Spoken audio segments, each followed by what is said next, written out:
ಜೇವರ್ಗಿಯಲ್ಲಿ ಬೃಹತ್ ಹೋರಾಟ. ಪೌರ ಕಾರ್ಮಿಕರ 125 ದಿನಗಳ ನಿರಂತರ ಧರಣಿ ನಿರ್ಲಕ್ಷ್ಯ ವಹಿಸಿದ ಅಧಿಕಾರಿಗಳ ವಿರುದ್ಧ ಪ್ರಗತಿಪರ ಸಂಘಟನೆಗಳಿಂದ ನೂತನ ಸಚಿವರಿಗೆ ಕಪ್ಪು ಬಟ್ಟೆ ಪ್ರದರ್ಶಿಸಿ ಬೃಹತ್ ಚಳುವಳಿ ಹಮ್ಮಿಕೊಳ್ಳಲಾಗಿದೆ. ಜೇವರ್ಗಿಯಲ್ಲಿ ಪೌರ ಕಾರ್ಮಿಕರ ಹೋರಾಟ ತೀವ್ರ ಸ್ವರೂಪ ಪಡೆದುಕೊಂಡಿದೆ. ಸರ್ಕಾರಕ್ಕೆ ಬಿಸಿ ಮುಟ್ಟಿಸಲು ಪ್ರಗತಿಪರ ಸಂಘಟನೆಗಳಿಂದ ಬೃಹತ್ 3 ಹಂತದ ಸಮರಕ್ಕೆ ಕರೆ ನೀಡಲಾಗಿದೆ. ಹೌದು, ಕಲಬುರಗಿ ಜಿಲ್ಲೆಯ ಜೇವರ್ಗಿಯಲ್ಲಿ ಕಳೆದ 125 ದಿನಗಳಿಂದ ಪೌರ ಕಾರ್ಮಿಕರು ನಡೆಸುತ್ತಿರುವ ಸತತ ಧರಣಿ ಸತ್ಯಾಗ್ರಹಕ್ಕೆ ಸರ್ಕಾರ ಸ್ಪಂದಿಸದಿರುವುದನ್ನು ಖಂಡಿಸಿ ಪ್ರಗತಿಪರ ಸಂಘಟನೆಗಳ ಒಕ್ಕೂಟವೀಗ ನೇರ ಹೋರಾಟ ಅಖಾಡಕ್ಕೆ ಇಳಿದಿದೆ. ಜೇವರ್ಗಿ ಪ್ರವಾಸಿ ಮಂದಿರದಲ್ಲಿ ಒಕ್ಕೂಟದ ಪ್ರಮುಖ ನಾಯಕರ ನೇತೃತ್ವದಲ್ಲಿ ನಡೆದ ಮಹತ್ವದ ತುರ್ತು ಸಭೆಯಲ್ಲಿ ಸಾಮೂಹಿಕ ನಾಯಕತ್ವದಡಿ 3 ಹಂತದ ಉಗ್ರ ಪ್ರತಿಭಟನೆ ನಡೆಸಲು ಬಂಡಾಯ ನಿರ್ಧಾರ ತಿಳಿಯಲಾಗಿದೆ. ಕ್ಷೇತ್ರಕ್ಕೆ ಆಗಮಿಸುವ ಶಾಸಕರು ಹಾಗೂ ನೂತನ ಸಚಿವರಿಗೆ ನೇರ ಎಚ್ಚರಿಕೆಯನ್ನು ನೀಡಲಾಗಿದೆ. ಸಮಸ್ಯೆಗೆ ಪರಿಹಾರ ತರದೆ ಬಂದರೆ ಶಾಂತಿಯುತವಾಗಿ ಕಪ್ಪು ಪಟ್ಟೆ ಪ್ರದರ್ಶಿಸಿ ಭಾರೀ ಪ್ರತಿಭಟನೆ ನಡೆಸಲಾಗುವುದು ಎಂದು ತಿಳಿಸಿದ್ದಾರೆ.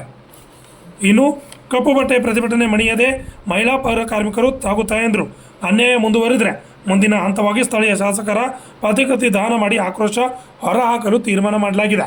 ಸರ್ಕಾರ ಸಂಪೂರ್ಣ ನಿರ್ಲಕ್ಷ್ಯ ವಹಿಸಿದರೆ ಪ್ರಗತಿಪರ ಒಕ್ಕೂಟದ ಪ್ರಮುಖ ನಾಯಕರೆಲ್ಲರೂ ಜೇವರ್ಗಿಗೆ ಲಗ್ಗೆ ಇಟ್ಟು ಹೋರಾಟವನ್ನು ತೀವ್ರಗೊಳಿಸಿ ರಾಜ್ಯ ಮಟ್ಟಕ್ಕೆ ವಿಸ್ತರಿಸಲು ಕರೆ ನೀಡಲಾಗಿದೆ. ಪೌರ ಕಾರ್ಮಿಕರಿಗೆ ಪೂರ್ಣ ಪ್ರಮಾಣದ ನ್ಯಾಯ ಸಿಗುವವರೆಗೆ ನಮ್ಮ ಸಮರ ನಿಲ್ಲುವುದಿಲ್ಲ ಎಂದು ಒಕ್ಕೂಟವು ಸರ್ಕಾರಕ್ಕೆ ಖಡಕ್ ಎಚ್ಚರಿಕೆ ನೀಡಿದೆ. 125 ದಿನಗಳ ಸತತ ಧರಣಿ ಮುಗಿದರೂ ಕಣ್ಣು ಮುಚ್ಚಿ ಕುಳಿತಿರುವ ಸರ್ಕಾರಕ್ಕೆ ಈ 3 ಹಂತದ ಹೋರಾಟ ಎಷ್ಟರ ಮಟ್ಟಿಗೆ ಬಿಸಿ ಮುಟ್ಟಿಸಲಿದೆ ಎಂಬುದನ್ನು ಕಾದು ನೋಡಬೇಕಾಗಿದೆ. Laxman Pawar, RJ32 Kannada news, Jevargi. ಬಂಧುಗಳೇ, ಇವತ್ತು ಮಾಧ್ಯಮದ ಮುಖಾಂತರ ಹೇಳೋದೇನೆಂದರೆ, ಈಗಾಗಲೇ ಪ್ರಗತಿಪರ ಸಂಘಟನೆಗಳ ಸಾಮೂಹಿಕ ನಾಯಕತ್ವದಲ್ಲಿ ಐಬಿಯಲ್ಲಿ ಸಭೆಯನ್ನು ಸೇರಲಾಯಿತು. ಸಭೆಯಲ್ಲಿ ಜೇವರ್ಗಿ ತಹಶೀಲ್ ಕಚೇರಿ ಎದುರುಗಡೆ ಪೌರ ಕಾರ್ಮಿಕರು ತಮ್ಮ ನ್ಯಾಯಯುತವಾದ ಬೇಡಿಕೆಯನ್ನು ಇಟ್ಟುಕೊಂಡು ನಡೆಸಿರುವ 125ನೇ ದಿನ ಹೋರಾಟಕ್ಕೆ ಬೆಂಬಲವಾಗಿ ಅವ್ರ ಜೊತೆಗೆ ನಾವಿದ್ದೇವೆ, ಆ ಹೋರಾಟ ಯಶಸ್ವಿ ಆಗುವವರೆಗೂ ಅವರ ಹೋರಾಟದ ಜೊತೆ ನಮ್ಮ ಬೆಂಬಲ ಇದೆ ಅನ್ನುವಂತ ಉದ್ದೇಶದಿಂದ ಇವತ್ತು ನಾವು ಸಭೆಯಲ್ಲಿ ತೀರ್ಮಾನ ಮಾಡಲಾಯಿತು. ಈ ಸಭೆಯಲ್ಲಿ 3 ತೀರ್ಮಾನಗಳನ್ನು ತೆಗೆದುಕೊಳ್ಳಲಾಗಿದೆ. ಮೊದಲನೆಯ ತೀರ್ಮಾನ, ಮಾನ್ಯ ಜೇವರ್ಗಿಯ ಶಾಸಕರು ಮತ್ತು ನೂತನ ಸಚಿವರು ಜೇವರ್ಗಿಗೆ ಏನು ಬರ್ತಾ ಇದ್ದಾರೆ ಅವರಿಗೆ ಸ್ವಾಗತ ಇದೆ. ಆದರೆ ನಮ್ಮದು ಒಂದು ಕಂಡೀಷನ್ ಏನಿದೆ ಅಂದ್ರೆ, ನಾವು ನೂತನ ಸಚಿವರಾಗಿ ಜೇವರ್ಗಿ ಬರ್ತಾ ಇದ್ದೀರಿ, ಬರೋಕ್ಕಿಂತ ಮುಂಚೆ ನಮ್ಮ ಮಹಿಳಾ ಪೌರ ಕಾರ್ಮಿಕರ ಏನು ಹೋರಾಟ ಇದೆ ಆ ಹೋರಾಟಕ್ಕೆ ಸಿಹಿ ಸುದ್ದಿ ಕೊಡುವ ಮುಖಾಂತರ ನೀವು ಬಂದಿದ್ದರೆ ಇಡೀ ನಮ್ಮ ಸಂಘಟನೆ ವತಿಯಿಂದ ತಮಗೆ ಸ್ವಾಗತವನ್ನು ಕೋರುತ್ತೇವೆ. ಒಂದು ವೇಳೆ ಸಿಹಿ ಸುದ್ದಿ ಕೊಡದೇ ಇದ್ದಲ್ಲಿ ನಾವು ಇಡೀ ಸಂಘಟನೆಗಳ ವತಿಯಿಂದ ತಮಗೆ ಕಪ್ಪು ಪಟ್ಟಿ ಪ್ರದರ್ಶನ ಮಾಡುವುದು ಅನಿವಾರ್ಯವಾಗುತ್ತೆ ಎನ್ನುವಂತಹ ತೀರ್ಮಾನ ಈ ಸಂಘಟನೆ ಈ ಸಂದರ್ಭದಲ್ಲಿ ತೀರ್ಮಾನ ಮಾಡಲಾಗಿದೆ. ನಮ್ಮದು ಎರಡನೇ ಹಂತದ ಹೋರಾಟ. ಇದಕ್ಕೂ ಕೂಡ ಮಣಿಯದೆ ತಾವು ಈ ಮಹಿಳೆಯರ ನ್ಯಾಯಯುತವಾದ ಬೇಡಿಕೆ ಸ್ಪಂದನೆ ಮಾಡದೇ ಇದ್ದಲ್ಲಿ ಎರಡನೇ ಹೋರಾಟ ನಾವು ಪ್ರತಿಕೃತಿ ದಹನ ಮಾಡುವಂತ ಹೋರಾಟ ಕೂಡ ಹಮ್ಮಿಕೊಳ್ಳುವುದು ಅನಿವಾರ್ಯವಾಗುತ್ತೆ. ಹಾಗೆ ಅದಕ್ಕೂ ಕೂಡ ಬಗ್ಗದೇ ಇದ್ದಲ್ಲಿ ಸರ್ಕಾರ ಮತ್ತು ಸಚಿವರುಗಳು ಮತ್ತು ಅಧಿಕಾರಿಗಳು ಬಗ್ಗದೇ ಇದ್ದಲ್ಲಿ 3ನೇ ಹಂತದ ಹೋರಾಟ ಇಡೀ ಜೇವರ್ಗಿ ತಾಲೂಕಿಗೆ ಬಂದ್ ಕರೆಯನ್ನು ಕೊಟ್ಟು ಆ ನ್ಯಾಯಯುತವಾದ ಬೇಡಿಕೆ ಮಾಡ್ತಿರುವ ನಮ್ಮ ತಾಯಂದಿರ ಜೊತೆಗೆ ನಾವು ಇಡೀ ಗಟ್ಟಿಯಾಗಿ ಅವರ ಜೊತೆಗೆ ಅವರ ಹೋರಾಟ ಯಶಸ್ವಿ ಆಗುವವರೆಗೆ ನಾವು ಜೊತೆಗಿರುತ್ತೇವೆ ಇರುವಂತ ಮಾತು ಈ ಸಂದರ್ಭದಲ್ಲಿ ಹೇಳುತ್ತಾ, ನಾವು ಪ್ರಗತಿಪರ ಚಿಂತಕರು ಮತ್ತು ವಿವಿಧ ಸಂಘಟನೆಗಳನ್ನು ಒಗ್ಗೂಡಿ ಎಲ್ಲರೂ ಜೊತೆಗೂಡಿ ಈ ಹೋರಾಟ ಯಶಸ್ವಿ ಆಗುವವರೆಗೂ ನಾವು ಹೋರಾಟ ಮುಂದುವರಿಸಿಕೊಂಡು ಹೋಗುತ್ತೇವೆ ಅನ್ನುವಂತ ಮಾತನ್ನು ಈ ಸಂದರ್ಭದಲ್ಲಿ ಹೇಳುತ್ತೇನೆ. ನಾನು ಇಬ್ರಾಹಿಂ ಪಟೇಲ್, ಯಾಳವಾರ್, ಅಧ್ಯಕ್ಷರು ಆದರ್ಶ ಗ್ರಾಮ ಸಮಿತಿ ಯಾಳವಾರ್. ನಾಯಕರೇ ಘೋಷಣೆ ಜೇವರ್ಗಿಯ ಪುರಸಭೆ ನೌಕರರ ಧರಣಿ ಹೋರಾಟಕ್ಕೆ, ಜೇವರ್ಗಿಯ ಪುರಸಭೆ ಪೌರ ಕಾರ್ಮಿಕರ ಹೋರಾಟಕ್ಕೆ, ಪುರಸಭೆ ಪೌರ ಕಾರ್ಮಿಕರ ಹೋರಾಟಕ್ಕೆ, ಜೇವರ್ಗಿಯ ತಹಶೀಲ್ ಎದುರುಗಡೆ ನಡೆಯುವ ನೊಂದ ಪೌರ ಕಾರ್ಮಿಕರ ಹೋರಾಟಕ್ಕೆ, ಜೇವರ್ಗಿಯ ಪೌರ ಕಾರ್ಮಿಕರ ಹೋರಾಟಕ್ಕೆ, ನೊಂದ 17 ಜನ ಪೌರ ಕಾರ್ಮಿಕರನ್ನು ತಕ್ಷಣ ಸೇವೆಗೆ ತೆಗೆದುಕೊಳ್ಳಲೇಬೇಕು. ಸತತವಾಗಿ ಹೋರಾಟ ಮಾಡುತ್ತಿರುವ ನೊಂದ ಪೌರ ಕಾರ್ಮಿಕರಿಗೆ ಪುರಸಭೆಯಲ್ಲಿ ಸೇವೆಗೆ ತೆಗೆದುಕೊಳ್ಳಲೇಬೇಕು. ಅವರ ನ್ಯಾಯಸಮ್ಮತವಾದ ಹೋರಾಟಕ್ಕೆ ಹೇಳಿ ಜಯವಾಗ್ಲಿ. ಅವರ ಹೋರಾಟಕ್ಕೆ ಬೆಂಬಲವಾಗಿ ನಿಂತಿರುವ ಜೇವರ್ಗಿ ತಾಲೂಕಿನ ಪ್ರಗತಿಪರ ಸಂಘಟನೆಗಳ ಹೋರಾಟಕ್ಕೆ ಹೇಳಿ ಜಯವಾಗ್ಲಿ.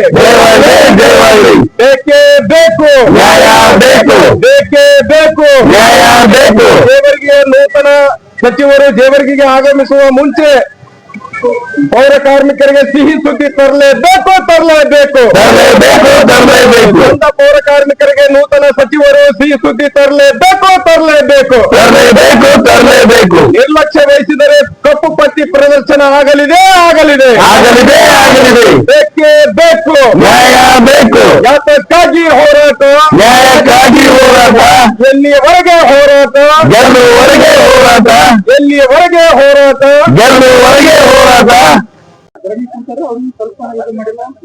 ಇವತ್ತು ಜೇವರ್ಗಿಯ ಪ್ರವಾಸಿ ಮಂದಿರದಲ್ಲಿ ಪ್ರಗತಿಪರ ಸಂಘಟನೆಗಳ ಸಾಮೂಹಿಕ ನಾಯಕತ್ವದಲ್ಲಿ ಏನು 125 ದಿನಗಳ ಕಾಲ ನಿರಂತರವಾಗಿ ಹೋರಾಟವನ್ನು ಮಾಡುತ್ತಿರುವ ಜೇವರ್ಗಿ ಪುರಸಭೆಯ 17 ಜನ ಪೌರ ಕಾರ್ಮಿಕರ ನ್ಯಾಯಯುತ ಬೇಡಿಕೆಗಾಗಿ ಇವತ್ತು ನಾವು ಪ್ರಗತಿಪರ ಸಂಘಟನೆಗಳ ಮುಖಂಡರು ಒಂದು ನಿರ್ಣಯವನ್ನು ತೆಗೆದುಕೊಂಡಿದ್ದೇವೆ.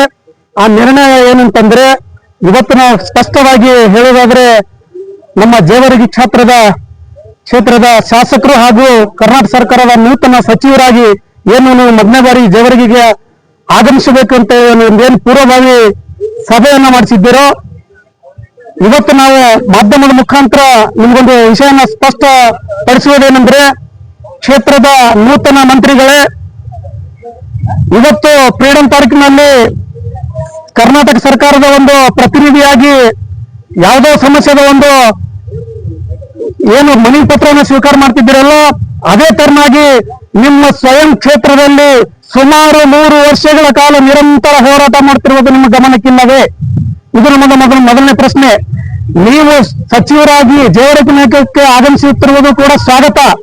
ನಮ್ಮದು ಇನ್ನೊಂದು ಉದ್ದೇಶ ಏನಂತ ಅಂತಂದ್ರೆ, ನೀವು ಶಾಸಕರಾಗಿ ಸಚಿವರಾಗಿ ಆಗಮಿಸಕ್ಕಿಂತ ಪೂರ್ವದಲ್ಲಿ ನಮ್ಮ ಪ್ರಗತಿಪರ ಸಂಘಟನೆಗಳ ನಾಯಕರ ಒಂದು ಬೇಡಿಕೆ ಇವತ್ತು ಏನಿದೆ ಅಂತಂದ್ರೆ, ನೀವು ಜೇವರ್ಗಿ ನಗರಕ್ಕೆ ಆಗಮಿಸಬೇಕಾದ್ರೆ 17 ಜನ ಪೌರ ಕಾರ್ಮಿಕರ ನೇಮಕಾತಿ ಪತ್ರವನ್ನು ಕೊಡುವುದರ ಮುಖಾಂತರ ಈ ಜೇವರ್ಗಿಗೆ ಆಗಮಿಸಿದ್ರೆ ನಿಮಗೆ ತುಂಬ ಹೃದಯ ಸ್ವಾಗತವನ್ನು ಮಾಡ್ತೇವೆ. ಅದು ಮಾಡದೆ ಹೋಗಿದ್ರೆ 23ನೇ ತಾರೀಕು ನಿಮಗೆ ಪ್ರಗತಿಪರ ಸಂಘಟನೆಗಳ ಸಾಮೂಹಿಕ ನಾಯಕತ್ವದಲ್ಲಿ ಕಪ್ಪು ಪಟ್ಟಿ ಪ್ರದರ್ಶನ ಮಾಡುವುದರ ಮುಖಾಂತರ ನಿಮಗೆ ಜೇವರ್ಗಿಗೆ ಬಹಿಷ್ಕಾರವನ್ನು ಮಾಡ್ತೀವಿ ಅಂತಕ್ಕಂಥ ಮಾತನ್ನು ಹೇಳ್ತೇನೆ. ಜೊತೆಗೆ ಇವತ್ತು ನಮ್ಮ ಜೇವರ್ಗಿ ತಾಲೂಕಿನಲ್ಲಿ ವಿರೋಧ ಪಕ್ಷಗಳು ಇದಾವೋ ಇಲ್ಲ ಅಂತಕ್ಕಂಥದ್ದನ್ನು ಕೂಡ ಸಾರ್ವಜನಿಕರಲ್ಲಿ ಪ್ರಶ್ನೆಯನ್ನ ಮೂಡ್ತಾ ಇದೆ. ಹಾಗಾಗಿ ಇದೇ ಸಂದರ್ಭದಲ್ಲಿ ತಮ್ಮ ಮಾಧ್ಯಮದ ಮುಖಾಂತರ ವಿರೋಧ ಪಕ್ಷಗಳನ್ನು ಕೂಡ ಎಚ್ಚೆತ್ತುಕೋಬೇಕು ಅಂತಕ್ಕಂಥ ಮಾತನ್ನ ಪ್ರಗತಿಪರ ಸಂಘಟನೆಗಳ ನಾಯಕತ್ವದ ಮುಖಾಂತರ ನಿಮ್ಮ ಮಾಧ್ಯಮದ ಮೂಲಕ ನಾವು ಕ್ಷೇತ್ರದ ಶಾಸಕರಿಗೆ ಮತ್ತು ಏನಪ್ಪಾ ಅಂತಂದ್ರೆ ವಿರೋಧ ಪಕ್ಷದವರಿಗೆ ಮನವಿಯನ್ನು ಮಾಡ್ಕೊಳ್ತೇವೆ. ನನ್ನ ಹೆಸರು ಸಿದ್ದೇಶ್ವರ್, ಕರ್ನಾಟಕ ದಲಿತ ಸಂಘರ್ಷ ಅಂಬೇಡ್ಕರ್ವಾದ ತಾಲೂಕು ಸಂಚಾಲಕರು ಜೇವರ್ಗಿ. ಇವತ್ತು ನಾವು ಜೇವರ್ಗಿ ಐಬಿಯಲ್ಲಿ ಎಲ್ಲ ಪ್ರಗತಿಪರ ಸಂಘಟನೆಗಳು ಸೇರಿಕೊಂಡು ಒಂದು ಪೂರ್ವಭಾವಿ ಸಭೆಯನ್ನು ಮಾಡಿದ್ದೇವೆ. ಅದರ ಉದ್ದೇಶ ಏನಂದ್ರೆ, ತಮ್ಮೆಲ್ಲ ನಮ್ಮ ಜೇವರ್ಗಿ ತಾಲೂಕಿನವರಿಗೆ ಗೊತ್ತಿದೆ, ಸುಮಾರು 4 ತಿಂಗಳಿಂದ ಪುರಸಭೆಯ ಪೌರ ಕಾರ್ಮಿಕರು ಧರಣಿಯನ್ನು ಕೂತಿದ್ದಾರೆ. ತಹಸೀಲ್ ಕಾರ್ಯಾಲಯದಲ್ಲಿ ಹೊರಗಡೆ ಅನೇಕ 2-3 ಸಲ ಧರಣಿ ಕೂತಿದ್ದಾರೆ. ಅವರಿಗೆ ನಮ್ಮ ಶಾಸಕರು ಅಜಯ್ ಸಿಂಗ್ ಅವರು ಆಶ್ವಾಸನೆ ಕೊಟ್ಟಿದ್ದಾರೆ, ಆದ್ರೆ ಇಲ್ಲಿವರೆಗೆ ಅವರು ಈಡೇರಿಸಿಲ್ಲ. ಆದ್ದರಿಂದ ಈಗ 4 ತಿಂಗಳ ಹೆಚ್ಚಾಯ್ತು. ಈಗೂ ಕೂಡ ಯಾವ ಮೇಲಧಿಕಾರಿಗಳು, ಹೈಯರ್ ಆಫೀಸರ್ ಆಗ್ಲಿ, ನಮ್ಮ ಶಾಸಕರು ಆಗ್ಲಿ, ಮತ್ ಬೇರೆ ಯಾವ ಸಂಬಂಧಪಟ್ಟ ಅಧಿಕಾರಿಗಳು ಬಂದಿಲ್ಲ. ಆದ್ರಿಂದ ನಾವೆಲ್ಲರೂ ಇವತ್ತು ಪ್ರಗತಿಪರ ಸಂಘಟನೆಗಳು ಎಲ್ಲರೂ ಸೇರಿಕೊಂಡು ಏನ್ ನಮ್ಮ ಸಚಿವರಾಗಿ ಅಜಯ್ ಸಿಂಗ್ ಅವರು ಜೇವರ್ಗಿಗೆ ಮೊಟ್ಟ ಮೊದಲಿಗೆ 3 ತಿಂಗಳ ನಂತರ ಬರ್ತಾ ಇದ್ದಾರೆ. ನಾವೆಲ್ಲರೂ ಅದರಲ್ಲಿ ಏನ್ ನಿರ್ಣಯ ಮಾಡಿದೆ ಅಂದ್ರೆ, ನಾವು ಅಲ್ಲಿ ಅವರು ಏನ್ ಬೇಡಿಕೆ ಇದೆಯಲ್ಲ, ಅವರಿಗೆ ಅವರ ಬೇಡಿಕೆಯನ್ನು ಪೂರ್ಣ ಮಾಡಬೇಕು. ಒಂದು ವೇಳೆ ಮಾಡಲಿಲ್ಲ ಅಂದ್ರೆ ನಾವೆಲ್ಲರೂ ಅವರು ಭರವಸೆ ಎಲ್ಲರೂ ಹಾರನಿಂದ ಸ್ವಾಗತ ಮಾಡ್ತಾರೆ.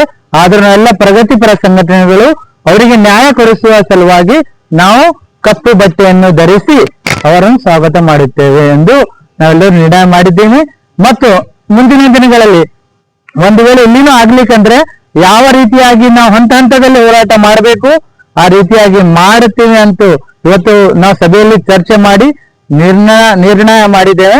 ಮತ್ತು ಇದು ತಮ್ಮ ಪತ್ರಿಕೆ ಮುಖಾಂತರ ನಾವು ಹೇಳಲು ಬಯಸ್ತಾ ಇದ್ದೇನೆಂದ್ರೆ, ತಕ್ಷಣವೇ ನಮ್ಮ ಜೇವರ್ಗಿಯ ಇತಿಹಾಸದಲ್ಲಿ ಮೊಟ್ಟ ಮೊದಲ ಬಾರಿಗೆ ಆ ಹೆಣ್ಮಕ್ಕಳು ಏನು ಪುರಸಭೆಯಲ್ಲಿ ಪೌರಕಾರ್ಯಕರು 4 ತಿಂಗಳಾದ್ರೂ ಅವರಿಗೆ ನ್ಯಾಯ ಸಿಗುತ್ತಿಲ್ಲ ಅಂದ್ರೆ, ನೀವು ಮಂತ್ರಿ ಆದ್ರೂ ನಮ್ಗೆ ಉಪಯೋಗ ಇಲ್ಲ, ನೀವು ಮುಖ್ಯಮಂತ್ರಿ ಆದ್ರೂ ಉಪಯೋಗ ಇಲ್ಲ.